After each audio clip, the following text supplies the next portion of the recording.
Rail কর্তৃপক্ষকে নিয়ে আমরা কোনো কটাক্ষ করতে চাই না। রেল কর্তৃপক্ষের বিরুদ্ধে আমাদের এমন কোনো ভাষা প্রয়োগ করতে চাই না।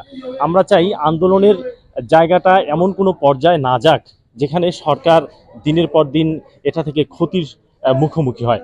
আমরা প্রত্যাশা করি দয়া করে আপনারা আপনাদের ছল ছাত্রী আপনারা যেখানে যেভাবেই ম্যানেজ হয়েছেন কিনা এই জায়গা থেকে সরে আসুন। যতদূর পর্যন্ত আপনারা গিয়েছেন আপনাদের জায়গা থেকে সরে আসুন, জনগণের কথা ভাবুন।